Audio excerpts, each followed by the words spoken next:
Tasas de interés en Estados Unidos, tasas de interés en México, recesión mundial, recesión en México y en Estados Unidos. Estos son los temas fundamentales que trataremos con Ernesto Fares Santoscoy en este programa de Economía de Frente. Bienvenidos, bienvenidas. Comenzamos.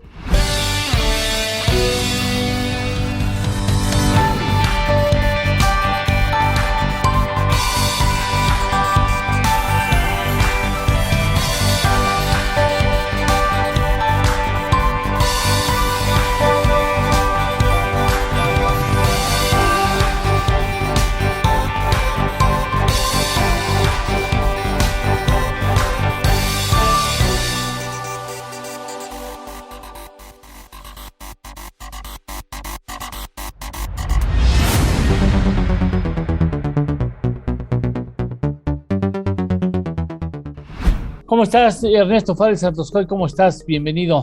Eduardo, ¿qué tal? ¿Cómo están? Ahora nos las queda de ver a Carlos Alberto Martínez, que tiene un compromiso y no pudo atender la grabación. Pero hay muchos temas que atender. Por lo pronto, la Fed, comenzamos cronológicamente. Nosotros habíamos dicho que era, bueno, tú habías dicho específicamente que lo que conveniente para que incrementara la Fed era un incremento de 3/4 de punto porcentual, pero que pensabas que quizás no se atrevieran como que finalmente lo hicieron. Sí, pues dado que a la Reserva Federal le da pánico provocar pánico en los mercados, le da pánico provocar pánico, pues era probable que todavía fueran timoratos como han sido todo el tiempo. Y no, bueno, ya por fin incrementaron 3/4 de punto, pero además anunciaron que probablemente en las siguientes reuniones calendarizadas el Comité Federal de Mercado Abierto se decidan por incrementos similares. Las expectativas de a dónde va a llegar la tasa pues han estado cambiando. De hecho, en esa reunión, los mismos miembros de la Reserva Federal pues dan cada quien su pronóstico de por dónde creen que va a ir el incremento de tasas. Y bueno, pues ya hay algunos que, bueno, originalmente se pensaba que la tasa de 0 se iba a llevar al 2,5. Ahí se consideraba la tasa neutral. Luego pues ya subió como que al 3. Ahorita anda en el 3,5, en el consenso de los miembros del Comité de Mercado Abierto, pero ya hay dentro de ese comité algunos que piensan que la tasa tiene que llegar al 4. Supongamos que llega al 4, pero la inflación está en 8,60 y la inflación puede seguir subiendo. Y entonces, ¿qué pasaría si ya estamos en el 4% y la inflación está en el 9 o en el 10? Pues que la tasa de interés del Banco Central sería todavía negativa en términos reales, muy por debajo de la inflación. Y entonces tendrían que seguir aumentando la tasa de interés si realmente quieren tener un impacto restrictivo en la demanda total de bienes y servicios, lo que se llama la demanda agregada, y así tratar de controlar la inflación. Por otra parte, también se anunció que va a haber un incremento en la cantidad de dinero que se está retirando de la circulación. Durante la pandemia se crearon por lo menos $2 billones y pues ahora tienen que retirar el dinero en exceso. Y también estaban a un ritmo muy moderado de retiro de dinero. Simplemente algunos de los vencimientos de los bonos que tienen en su panza, los bonos del Tesoro, no los van a renovar y con eso implica retiro de dinero. Y bueno, pues tienen que duplicar esa cantidad para ver si así también pues hacen que haya menor actividad económica. Otros bancos centrales ya están también en la misma frecuencia, en la misma sintonía. Sí. Y el Banco Central del Euro probablemente ya empiece a incrementar sus tasas de interés y también empiece a recoger euros. Lo mismo que el Banco Central inglés, que ya lo está haciendo. Son cerca de 20 bancos centrales que están subiendo tasas y están empezando a recoger dinero. Y todos esos al mismo tiempo, el único que realmente no lo quiere hacer es el Banco de Japón, pero pues, todos los demás haciéndolo, sí puede generarse una recesión global mucho más fuerte, digamos, de lo que se pensaba. Aunque en Estados Unidos vale la pena aclarar que hay un amortiguador importante, que es la cantidad de dólares ahorrados por las familias norteamericanas durante la pandemia. Son cerca de 2 billones de dólares, trillions en inglés, que representan 2 veces el PIB de México, que las familias norteamericanas tienen ahorrados por la pandemia, ¿no? Recibían cheques del señor Biden en sus casas, a veces hasta por partida doble, porque recibió un cheque el papá, otro cheque la mamá, no salían a consumir, entonces estuvieron ahorrando. Ese ahorro puede ser cierto amortiguador para que la recesión no sea muy profunda. Pero pues todo parece indicar que ya, sí vamos para allá. Perdóname que te interrumpa, sí, la recesión regularmente en promedio, decían que regularmente puede durar, cada recesión es distinta, pero 11 meses. ¿Tú crees que pudiera durar menos de los 11 meses? No, sí creo que va a durar 11 meses. Ha habido recesiones más profundas que duran 14, sí, 16 meses. Y ha habido grandes depresiones, ¿no? Una gran depresión pues, dura 3, 4 años.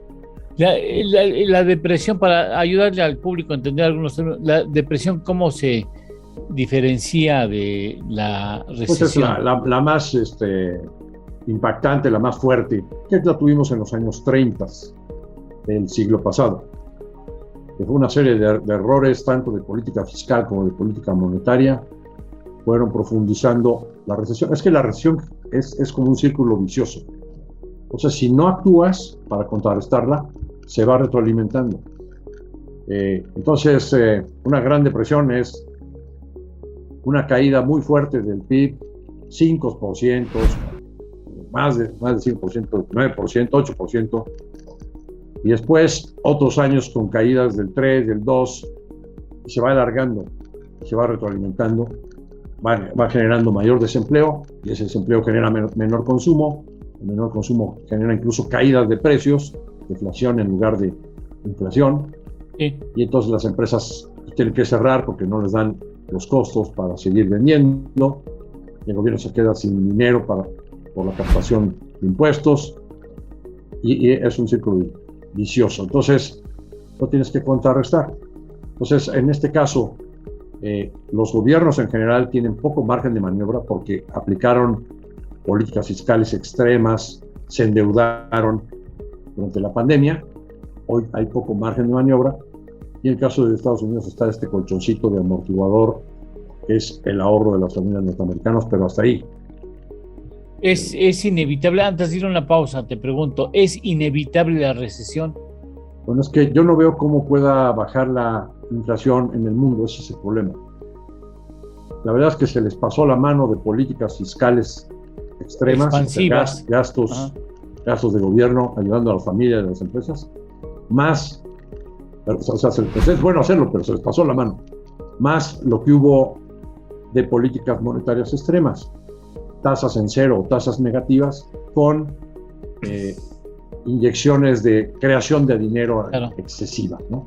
Se calcula que en el mundo se crearon cerca de 20 billones de dólares equivalentes en dinero. Es una barbaridad. Y bueno, pues ahora todos coincidiendo salen a recoger dinero, pues también efecto es, cuando se inyecta dinero a la circulación, se inflan los mercados. Subieron los mercados accionarios, bajaron las tasas de interés de largo plazo, subieron las criptomonedas, suben incluso las materias primas y se baja el dólar. Ahora el efecto de desinflar los mercados al recoger dinero es exactamente lo opuesto. Tendrías, que ya se está dando, caídas en los mercados accionarios, caídas en las criptomonedas, bajas en los precios de las materias primas y alza del dólar y de las tasas de interés de largo plazo. Bien, vamos, interesante. Ahora viene el tiempo de México, porque en esta semana, y vale la pena mencionar que en la grabación de este programa aún no se sabe cuál será la decisión del Banco de México en materia de política monetaria en la tasa de interés, de lo que hablaremos después de una pausa.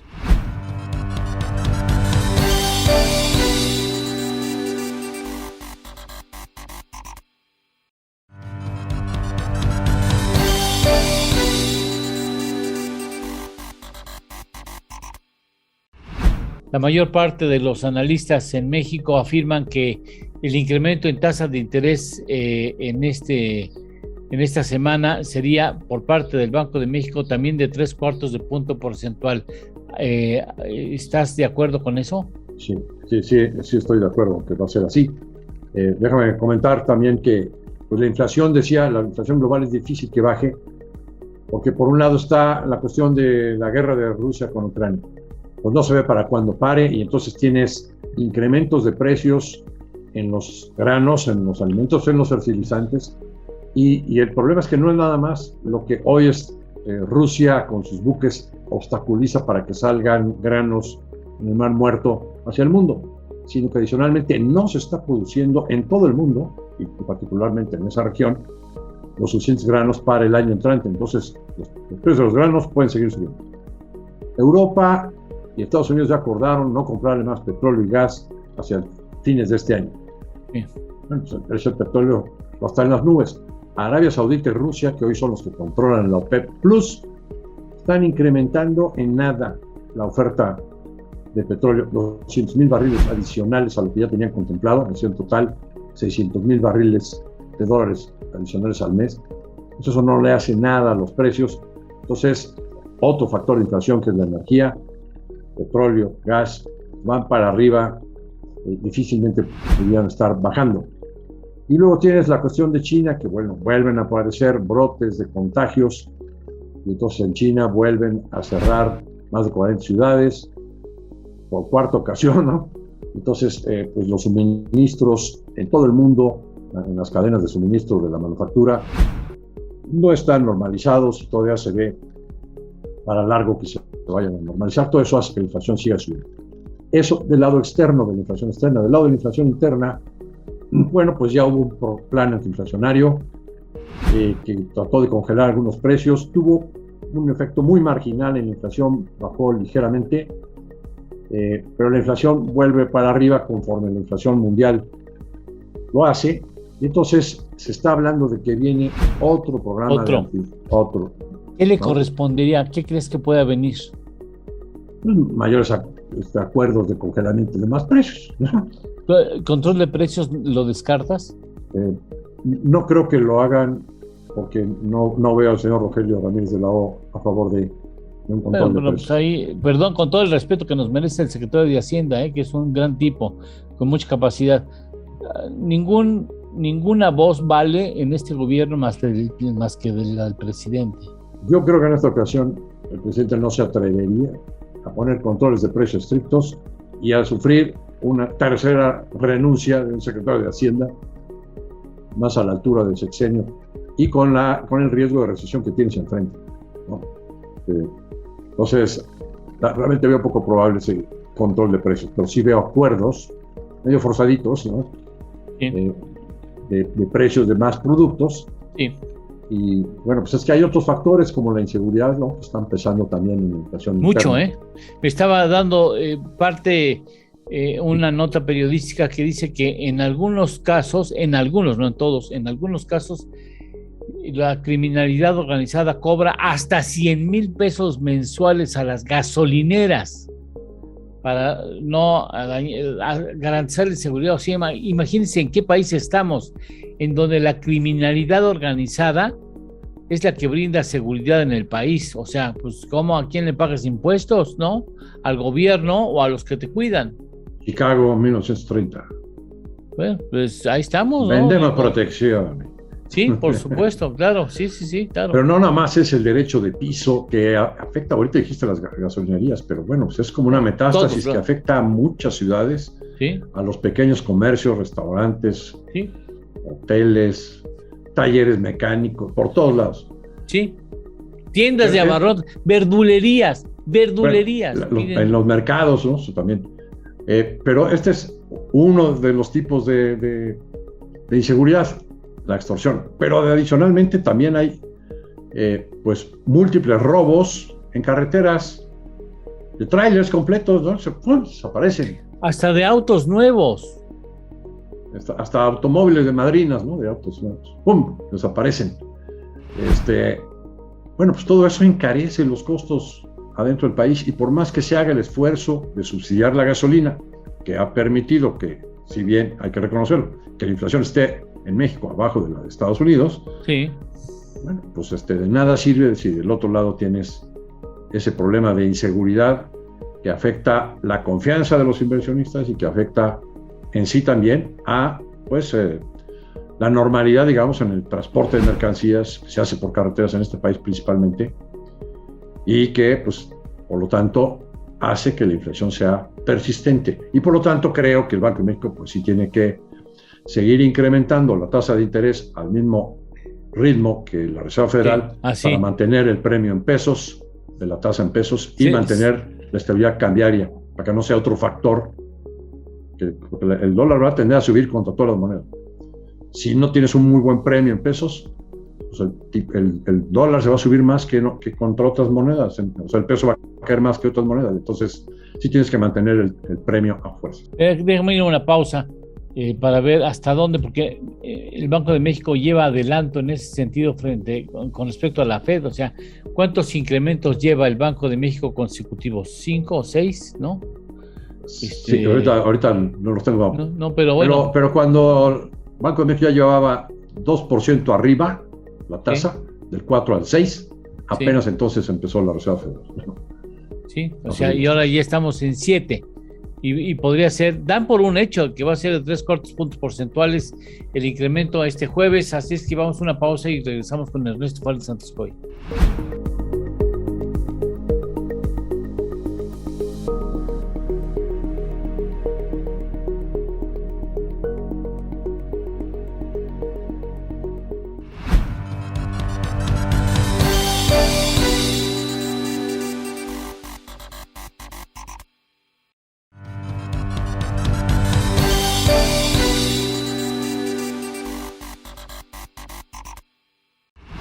Entonces tú sí vas con que 3/4 punto porcentual incrementa la tasa de interés de referencia del Banco Central.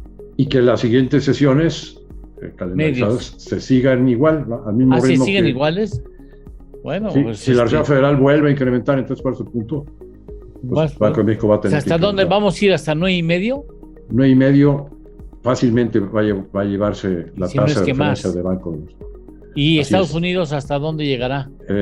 Pues digamos, ahora la Reserva Federal, el Comité de Mercado Abierto habla ellos mismos, ¿no?, de que se va a llevar al 3.5, 4.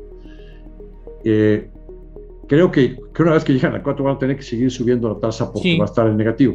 El Banco de México tiene una visión más clara que la Reserva Federal. Dice que la tasa neutral, una tasa que no es ni expansiva ni contraccionista, ¿estaría al mismo nivel de la inflación? Podríamos decirlo así. No, arriba de la inflación, fíjate. Dice que debe estar en un rango entre el 1.8 al 3.4% arriba de la inflación. Arriba, entre 1. ¿Qué? Esa es la tasa, así se le dice, tasa neutral. Tasa neutral, pero ellos la definen en términos reales, o sea, arriba de inflación. ¿Qué es lo que debería estar haciendo la Reserva Federal? Arriba de inflación, entre 1 y 3. Entre 1.8 a 3.4. O si la inflación este año anda veámonos positivo, en 7. Sí. Bueno, pues entonces la tasa neutral debería andar por lo menos 9. En 8.8. 9. Como piso. O hasta 3 puntos arriba, 3.4, o sea, 10.4. Sí, puede estar en 9, 9.5, que entonces, estamos pensando. Hará lo propio el Banco de México. Nunca había incrementado 3/4 punto porcentual, ¿no? Que yo recuerde. No, esta vez será la primera ocasión que lo haga. La Reserva Federal sí, en el pasado había tenido que incrementar en 3/4 puntos su tasa. Hace 40 años. Hace algunos años, Oye, sí. Hay que recordar al auditorio que alguna vez la Reserva Federal tenía su tasa de referencia arriba del 10%. Las tasas de los bonos del Tesoro estaban al 14%. Sí, o sea, sí lo vimos eso. La inflación, le damos a usted los datos con mucho gusto en la pantalla. Estados Unidos nunca ha tenido una inflación de 14%, ¿eh? O sea, nunca ha visto, no conocen inflaciones de 3 dígitos, por supuesto. No. Pero sí ha habido épocas, en la época del presidente Carter, y donde el presidente de la Reserva Federal era el señor Paul Volcker, que sí se llevó la tasa de referencia arriba de 2 dígitos. Sí, por supuesto. Y teníamos bonos del Tesoro a 14. Sí. ¿No? Las que hace 6 meses estaban al 1,5, que ahorita han subido al 3.30, bono del Tesoro a 10 años. O sea, en alguna ocasión estuvieron al 14. Pero bueno, pues ¿qué va a generar todo esto? Se va a dar una recesión importante. Por lo pronto salió el dato del indicador oportuno para mayo, que sacó INEGI este martes. ¿Y qué es lo que nos dice el INEGI? Que el crecimiento en términos anuales debe de haber sido del 1%. Sí. Nuestro indicador IBEM nos da una estimación un poquito más alta, 1.7% anual, el dato de IGAE de mayo contra mayo del año pasado.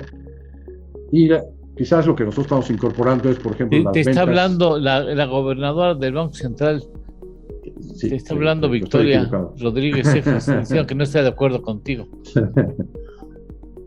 Bueno, pues lo que dice el dato es nuestro 1.7 es que las ventas adelantadas, por eso está más alto, las ventas adelantadas podrían haber aumentado en términos reales aproximadamente 0.80% arriba de inflación, las ventas de mayo. Y eso nos da que el crecimiento del IGAE de mayo pudiera ser arriba del 1.7. También las exportaciones manufactureras estuvieron altas. La producción automotriz creció 14%. Las ventas de automóviles en el mercado interno crecieron cerca de 6%. Ese conjunto de datos es lo que nos da 1.7. Ya veremos hacia finales del mes de julio, por ahí del 24 o 25 de julio, se va a reportar el IGAE de mayo. Con esto, el PIB del trimestre debe andar por ahí del 1.6, 1.7. Sí. ¿No? Y todo el año nosotros lo estamos estimando en 1.5, que por ahí 1.7 anda el consenso de los analistas. Bien.